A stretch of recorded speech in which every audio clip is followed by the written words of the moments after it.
Hello and welcome to the Store Central postgame show. This is Amon Kidwai, joined by Graham Chamberlain. The Huskies just took down Buffalo 47-3 to improve to 3-2 on the season. Graham, another dominant performance from the Huskies. What do you think? Yeah, I think better than we thought, right? I think the thought was this Buffalo defense is really stout. I still think they are for who they are and what conference they're in and all that.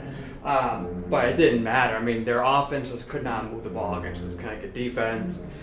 You know, they had, I think, 36 yards up until that final drive of the first half where they finally got on the board with a field goal. They got 46 yards in that drive, more than they had the whole first half. Like, they just, quarterback couldn't get comfortable, running game never got going, and that's really a testament to the UConn defense, especially guys like Langston Hardy with 2 sacks. Tuifamina Brown got in there for 1. You know, and then he's just under pressure all day from the usual suspects in Jelani Stafford and Dalmont Gordine. So, great win. You know, it's sullied a little bit in that Nick Evers was out in the second quarter with what appears to be a head injury. I'm sure we'll get updates later in the week, but it didn't look great. You know, they took his helmet pretty quickly, took him to the locker room. So that may be another head injury for him, as he had a minor one suffered against Maryland earlier this season. You know, Joe Fagnano comes in, and, you know, the offense changes when he comes in. You know, obviously he throws more. He's really not the runner like Nick Evers is, but they just start throwing the ball, and that works because Skylar Bell gets involved, and, you know, you just get him the ball and let him work in space.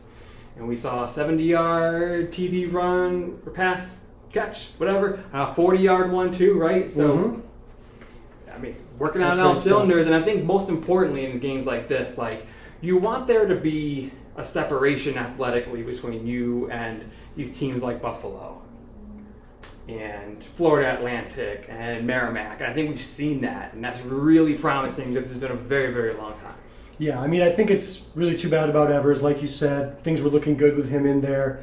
Strong performance by Fagnano coming in off the bench, 11 of 19, 217 yards, 3 touchdowns.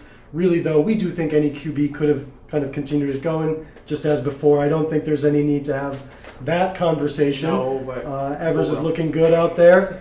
Great performance by the run game. You saw Cam Edwards get the first touchdown on the board on just a really normal outside run. He gets space, turns the corner, turns on the jets. Really exciting stuff. I loved to see that.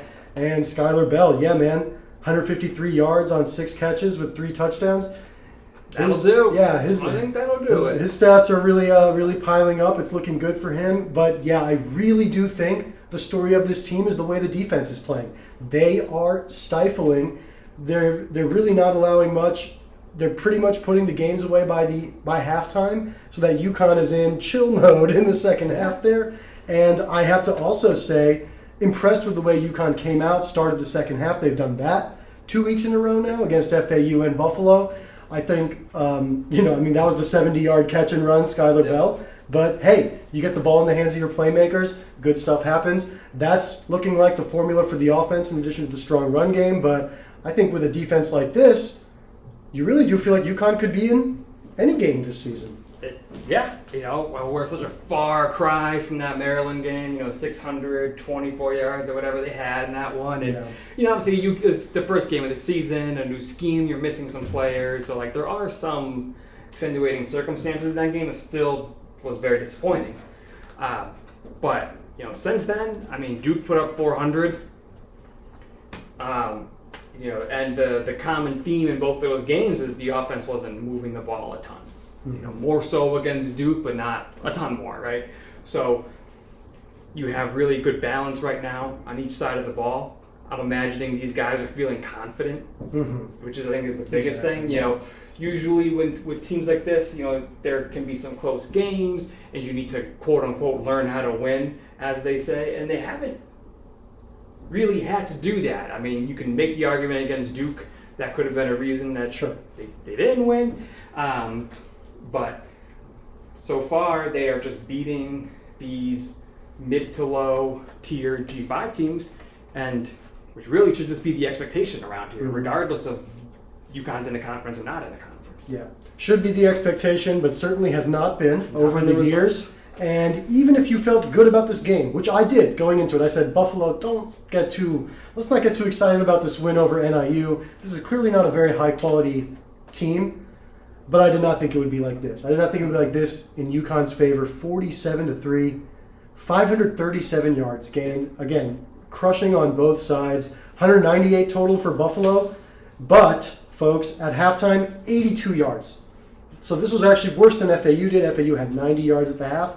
So just an absolutely dominant performance. I want to just throw out one other number from the stat sheet here. 6.8 yards per play for the Huskies there. That is some dominant stuff. I think they've got a lot going for them. We got Temple next week at 3:30.